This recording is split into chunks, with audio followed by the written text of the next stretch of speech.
जय हिंद दोस्तों जैसे पाकिस्तानी मीडिया में ना आजकल बहुत सारी ये बातें न्यूज में चलाते हैं कि इंडिया इस समय इस रीजन में अकेला हो गया है। नेपाल, बांग्लादेश और श्रीलंका ये कंट्रियां मतलब अभी चाइना के पाले में जा रही हैं। चाइना ने इंडिया को अकेला कर दिया है, जबकि ऐसा नहीं है। मैं आपको बताता हूं। देखिए, सबसे पहली जो होती है ना, अब जैसे कि ये इंडिया जो हमारा घर है, अब इस घर में ना सबसे पहले हम क्या करेंगे, हमारे घर में सबसे पहले हमारे जो घर के अंदर के कलेश हैं, हमारे घर की जो प्रॉब्लम्स हैं, सबसे पहले हम उनको सुलझाएंगे। जो मोदी जी ने किया सबसे पहले, जैसे हमारे बहुत सालों से, जब से हमारा देश आजाद हुआ है, जब से बहस चली आ रही है कुछ मुद्दों पर, जैसे राम मंदिर, जैसे 3 तलाक, जैसे धारा 370 कश्मीर की, तो ये हमारे घर के मसले थे।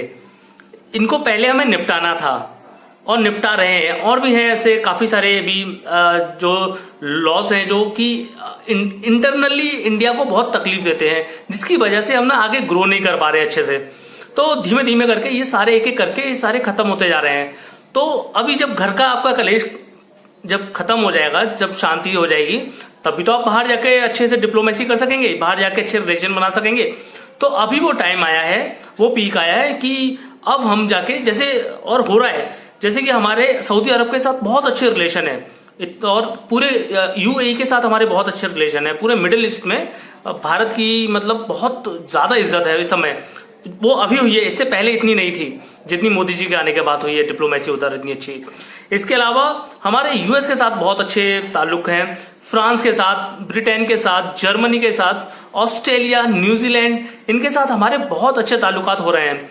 और ये इससे पहले इतने अच्छे नहीं थे जितने अच्छे अभी हमारे हो रहे हैं। अभी रिसेंटली एक दिन पुरानी न्यूज है कि एक ग्रुप बन रहा है, एक अलग से ग्रुप बन रहा है, जिसमें इंडिया, रशिया और जापान, ये 3 कंट्रियां, इन 3 कंट्रियों का एक ग्रुप बन रहा है, जो कि इस रीजन में होने वाले बिजनेस और इस रीजन में होने वाली जो भी एक्सपोर्ट इंपोर्ट है, इसकी मेन कॉन्टेक्ट ये 3 कंट्री रहेंगी। ये 3 कंट्रियों के मतलब बहुत अच्छे रिलेशन रहेंगे एक दूसरे को एक्सपोर्ट इंपोर्ट करने में, एक दूसरे को आर्मी की हेल्प करने के लिए। इन तीनों का एक ग्रुप बन रहा है, ग्रुप 3 जैसे हम बोल सकते हैं।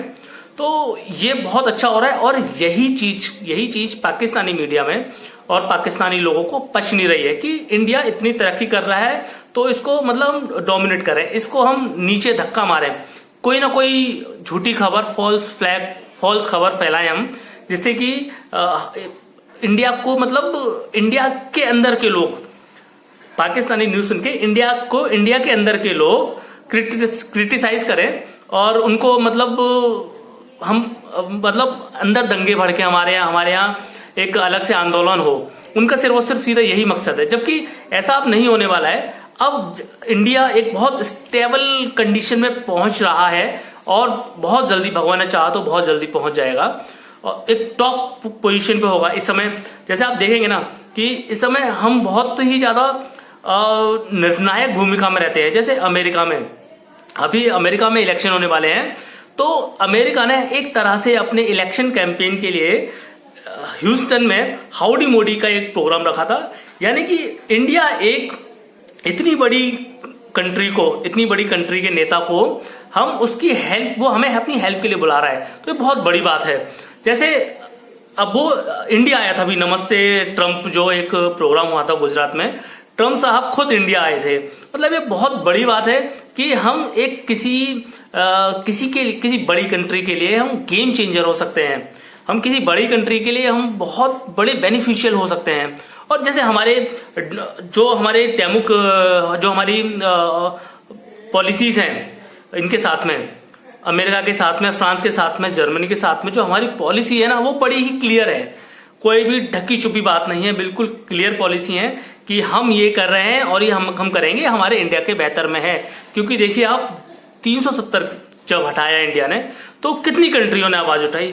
मेरे ख्याल से 2 या 3, इतनी सारी कंट्रियों में से सिर्फ 2 या 3 लोग कंट्री, जैसे टर्की, मलेशिया और एक पाकिस्तान, इन 3 कंट्रियों ने आवाज उठाई सिर्फ धारा 370 के लिए, जिसमें से मलेशिया के जो समय के राष्ट्रपति थे महातीर मोहम्मद, शायद यही नाम था, महातिर मोहम्मद। अब वो इस वजह से कि उन्होंने 370 में इंडिया को बोला था कि आप ये गलत कर रहे हैं, तो इस वजह से वहां की जनता ने उनको रास्ते से हटा दिया, उनको कुर्सी से हटा दिया कि आप जाइए, आप ये क्या कर रहे हैं। क्योंकि वहां पर जो सबसे ज्यादा जो पाम ऑयल है, मलेशिया के अंदर सबसे ज्यादा पाम ऑयल बिकता है, वो इंडिया ही कंज्यूम करती है, वो इंडिया ही उनसे परचेज करती है पूरा का पूरा उनका पाम ऑयल जो है।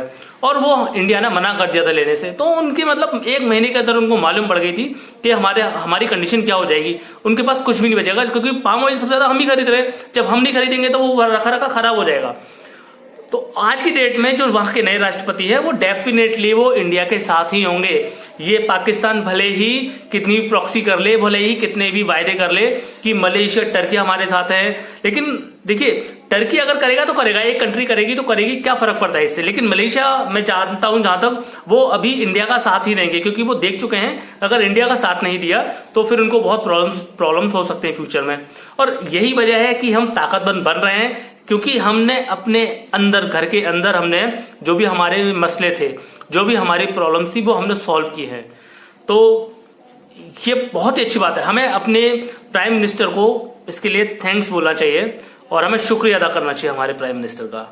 बाकी की और भी कुछ अपडेट होंगी दोस्तों तो मैं आपको अपडेट न्यूज देता हूं। जय हिंद।